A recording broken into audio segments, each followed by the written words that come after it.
First Contact Protocol. The quantum fluctuation alarms blared through the underground facility of Earth's Defense Initiative, jolting Dr. Ilara Wright from her focused work at her terminal. Her eyes darted to the massive holographic display dominating the center of the command room, where an anomalous energy signature pulsed ominously at the edge of the solar system. "Tell me that's a sensor malfunction," she said, her voice steady despite the sudden spike in her heartbeat. Lieutenant Commander David Morales, EDI's tactical officer, shook his head. "Negative, Doctor. Confirmation from 3 separate deep space arrays. Whatever it is, it's decelerating from FTL, and it's big. Multiple objects." Ilara pushed a strand of her dark hair behind her ear, her mind racing through possibilities.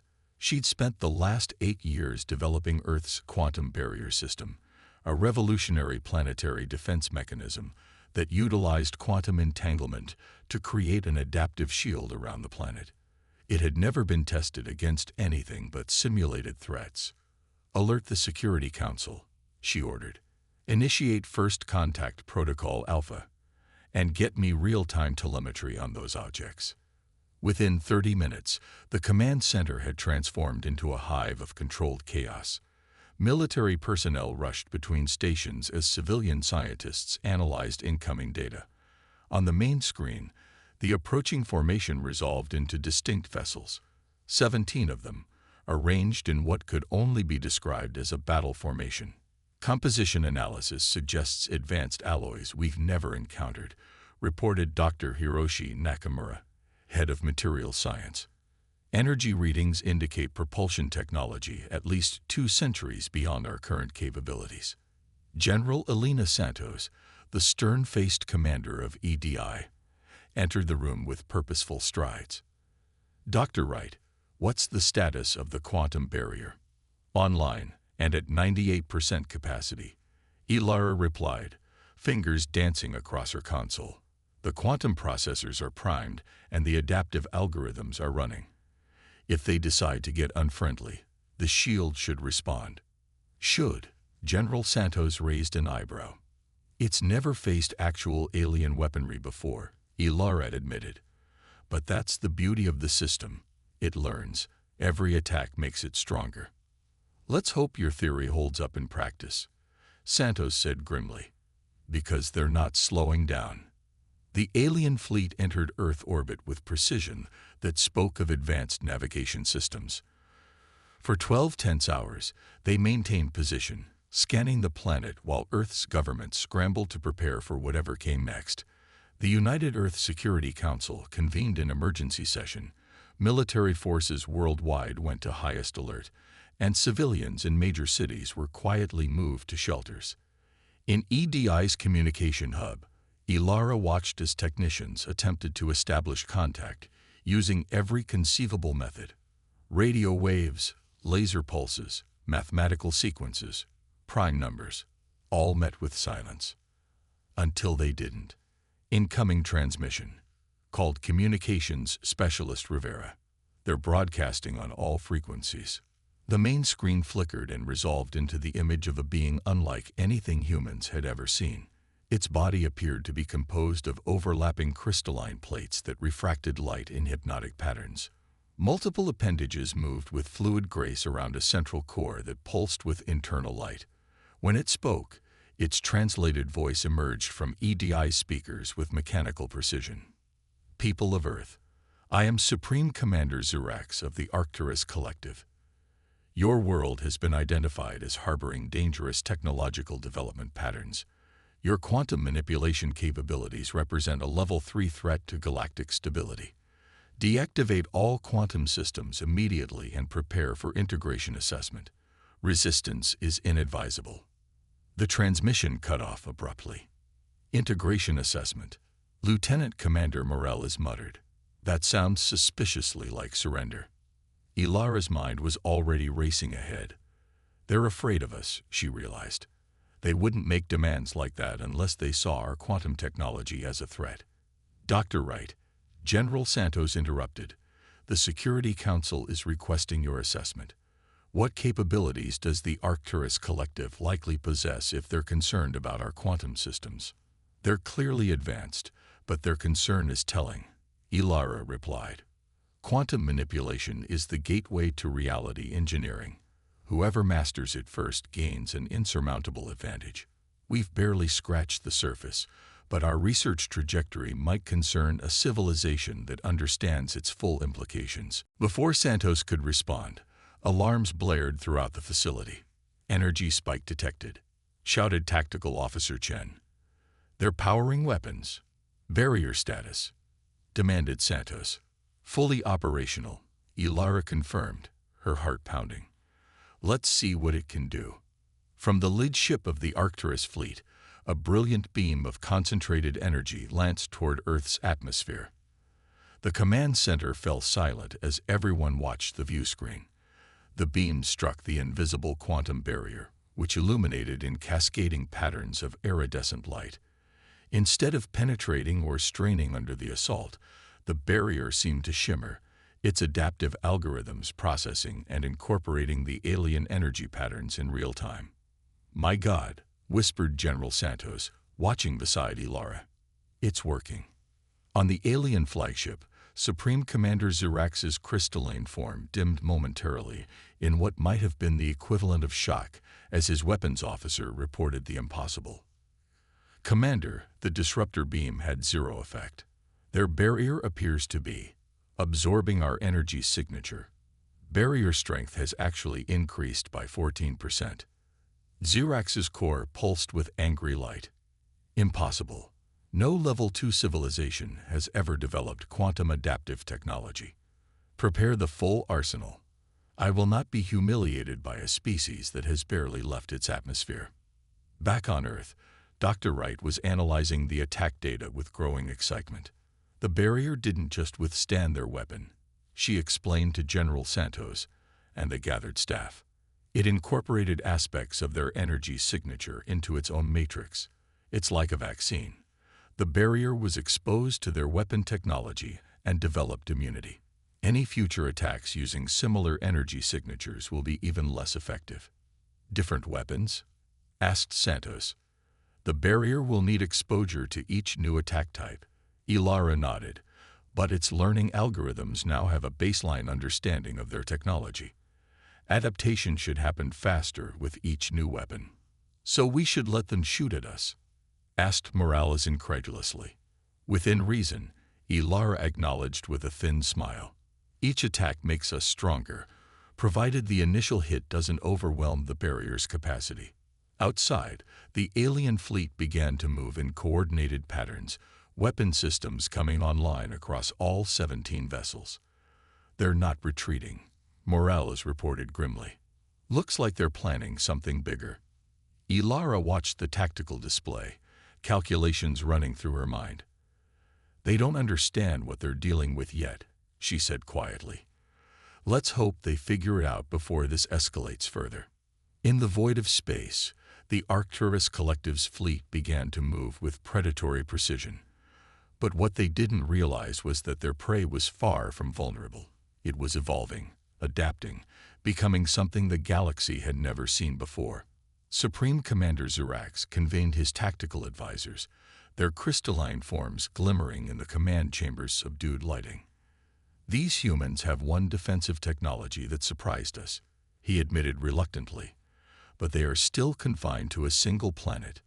Tactician Vexora, her form sharper and more angular than Zirax's, indicated weaknesses in Earth's barrier coverage. Their power generation cannot possibly maintain full protection during a sustained multi-vector assault. We strike simultaneously at these coordinates. Unknown to them, Dr. Ilara Wright had modified quantum entanglement sensors to intercept the collective's supposedly secure communications. In her laboratory, surrounded by humming equipment, she listened to their war council while feeding equations into her terminal. General, she called through the secure channel. They're bringing everything they've got.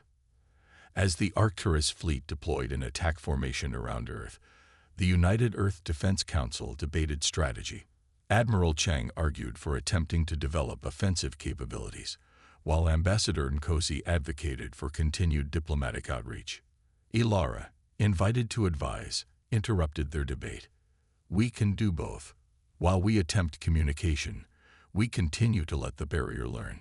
Each attack they launch teaches us more about their technology, while making our defenses stronger. The massive assault began at dawn. The Arcturus ships unleashed a coordinated barrage unlike anything Earth had ever faced. The first wave consisted of graviton torpedoes, creating localized gravity distortions designed to tear the barrier apart at the quantum level. In the EDI command center, alarms blared as the attack struck. Multiple impacts across all sectors. Lieutenant Chen reported, his voice steady despite the chaos. Barrier integrity holding at 92%. Ilara nodded, eyes scanning rapidly across multiple displays. The graviton weapons are just the first wave. They're testing our response. She was proven correct moments later when the second assault began. Phase disruptors that attempted to desynchronize the quantum particles maintaining the barrier's cohesion. Phase fluctuations detected in sectors 4 through 9, called out Dr. Nakamura. The barrier is experiencing localized destabilization. Ilara rushed to her station. They're targeting the quantum synchronization pattern. Engage the harmonic compensators. Route additional power to the affected sectors. Throughout the shield network, backup systems activated, reinforcing areas under stress. The barrier flickered momentarily over the Atlantic region, but stabilized as power routed from secondary facilities. They're adapting their attack patterns, Ilara observed. Each weapon targets a different aspect of the barrier's quantum structure. The next wave confirmed her assessment as temporal disruptors, devices that created microscopic fluctuations in the flow of time, targeted the barrier's Pacific coverage. Time dilation detected in western sectors, announced Chen. Quantum coherence destabilizing. Divert power from the lunar backup grid, Ilara ordered. We need to stabilize the temporal matrix before the fluctuations compound. Engineers worked frantically, rerouting power and recalibrating barrier harmonics as each new weapon revealed itself. Despite the unprecedented assault, the adaptive nature of the quantum barrier continued to surprise even its creators, developing countermeasures to each alien technology as it was exposed. In orbit, Supreme Commander Zirax observed the ongoing battle with growing alarm. None of the collective's standard weaponry had created more than temporary disruptions in Earth's defenses. Deploy the Singularity Cannon, he ordered, his crystalline form pulsing with barely contained fury. Let us see how their barrier responds to a weapon that can collapse stars. The Singularity Cannon was the pride of the Arcturus arsenal, a massive energy weapon that created a temporary artificial black hole. It had been used only 3 times in recorded history, each time leaving devastation in its wake. As the massive weapon powered up, sensors across Earth detected the unprecedented energy buildup. Massive gravity distortion forming, called out Chen, his voice tight with alarm. It's unlike anything we've ever recorded. Ilara analyzed the readings, mind racing through possibilities. The barrier would attempt to adapt to the incoming weapon as it had with previous attacks, but the sheer gravitational force suggested catastrophic failure if it tried to contain it directly. We need to redirect, not just absorb, she said suddenly. Modulate the barrier harmonics to create a gravitational lens effect. That's never been tested, Dr. Nakamura protested. No choice, Ilara replied grimly. Do it now. Counterstrike initiative. The Singularity Cannon fired, creating a miniature black hole that hurtled toward Earth like a bullet of compressed space-time. When it encountered the quantum barrier, something unexpected happened. Instead of trying to absorb or block the gravitational anomaly, the barrier bent around it, creating a gravitational lens that redirected the black hole in a wide arc. The redirected singularity caught the Arcturus fleet completely unprepared. 3 support vessels were instantly caught in its gravitational pull, their hulls crumpling as they were drawn inexorably toward its event horizon. The artificial black hole collapsed seconds later, but the damage was done. On his damaged command deck, Supreme Commander Zirax's crystalline form dulled with shock as damage reports flooded in. "How?" he demanded, his voice modulator crackling with distortion. "They're just humans." The attack had failed spectacularly, and for the first time since the conflict began, the Arcturus fleet pulled back to regroup. Earth had breathing room. General Santos didn't waste the opportunity. "All units, this is General Santos. Operation Counterstrike is now active." Across secure channels, acknowledgments came in from commanders worldwide. For months, Earth's military leaders had prepared contingency plans for extraterrestrial conflict. Now those plans shifted from theoretical to operational. In the EDI Command Center, Ilara watched tactical feeds as military installations worldwide activated. "They're regrouping, but they'll be back," she told Santos. "The barrier held this time, but we can't count on the same trick working twice. They'll adapt." Santos nodded grimly. "Then we strike while they're off balance. Dr. Wright, what have we learned from their attacks?" Ilara pulled up tactical displays showing detailed scans of the Arcturus vessels captured during the battle. "We've collected terabytes of data on their ship architecture. Every weapon they fired gave us more information about their technology." She highlighted specific areas on the alien vessels. "Their propulsion systems are particularly vulnerable to quantum disruption, and their communication networks rely on crystalline transmission pathways, similar to our own experimental quantum communications." Major Kai Chen, EDI's Special Operations Commander and a quantum physics specialist in his own right, stepped forward. "Are you suggesting what I think you're suggesting, Doctor?" Ilara nodded, a determined smile forming. "If we can adapt our quantum technology from defensive to offensive applications, we might be able to temporarily disable their ships without destroying them." "A non-lethal counterstrike," Santos mused. "How quickly can you modify the technology?" "The principles are the same," Ilara replied. "We just need to invert the barrier's absorption protocols and focus them into directed energy weapons. With the data we've gathered from their attacks, I can calibrate the frequencies to target their specific systems." "Do it," ordered Santos. "And Major Chen, prepare your teams. If we can disable one of their vessels, I want you ready to board it." For the next 12 hours, Ilara and her team worked feverishly to modify quantum projectors into offensive weapons.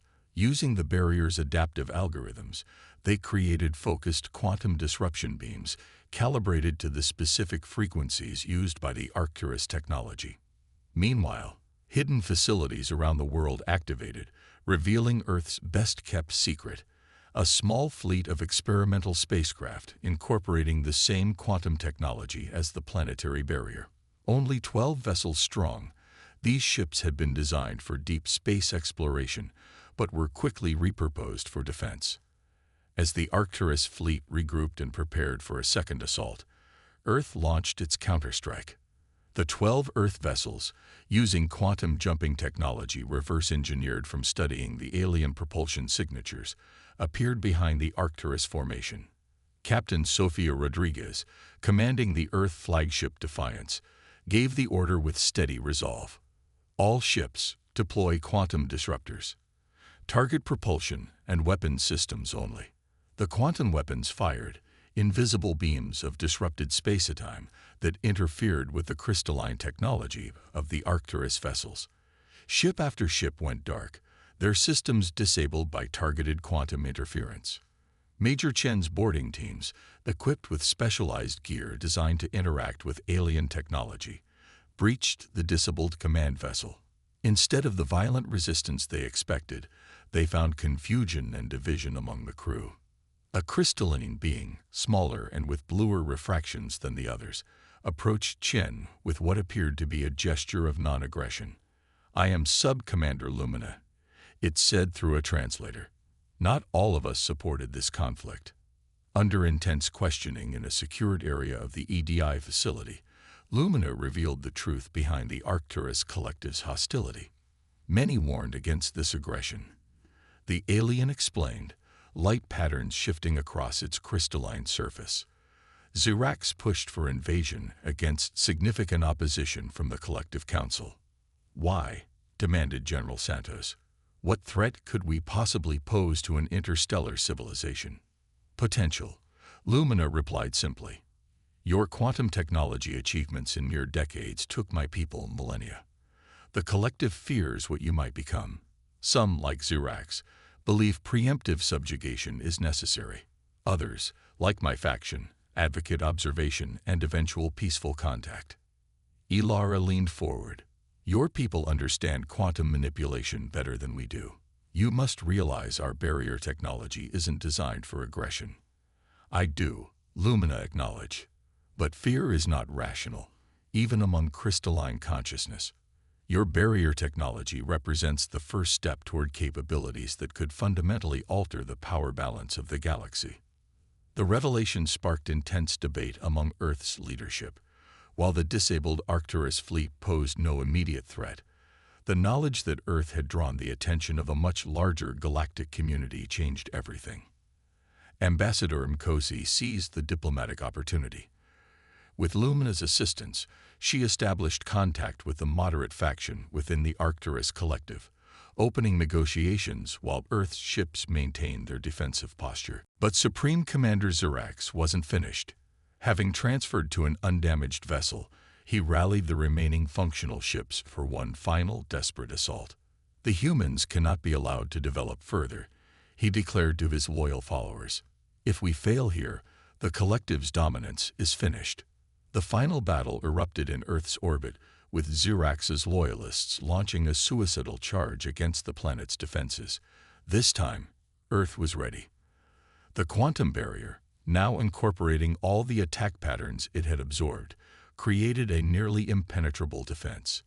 Meanwhile, Earth's small fleet, coordinating with Lumina's faction, executed precision strikes against the attacking vessels. Major Chen, leading a special operations team aboard the Defiance, deployed a specially designed quantum disruptor directly into Xerax's command vessel. The device didn't destroy the ship, but instead created a localized disruption field that severed Xerax's control over his fleet's integrated systems. As the battle ended, a new transmission came through, not from Xerax or Lumina, but from the Arcturus Collective Council itself. "People of Earth," began the transmission, showing the council of diverse crystalline beings, "we extend our apologies for the unauthorized aggression of Commander Xerax. His actions were not sanctioned by the full collective. We request a cessation of hostilities and the opening of formal diplomatic relations." 1 month later, Dr. Ilara Wright stood in the newly constructed diplomatic reception center in Geneva, watching as the first official Arcturus delegation materialized on the quantum reception platform. Beside her, Major Chen and General Santos maintained professional composure, but she could sense their tension. "Nervous?" asked Chen quietly. "Excited," Ilara corrected. "Do you realize what this means? Access to their knowledge could advance our understanding of quantum physics by centuries. If they're willing to share," Santos reminded her. "They'll share," Ilara said confidently. Lumina explained their society values knowledge exchange above all else. It was Xerax's faction that feared our potential. The Council recognizes that suppression only breeds resentment. The Arcturus delegation, led by Grand Counselor Crystallis, approached with formal grace. "Dr. Wright." The alien greeted her, its voice melodious through the translator. "Your quantum barrier technology is remarkable. In defending your world, you have earned something rare in our experience: respect as equals." "We have much to learn from each other," Ilara replied diplomatically. "Indeed," agreed Crystallis. "Beginning with a full accounting of the greater galactic community you have now joined.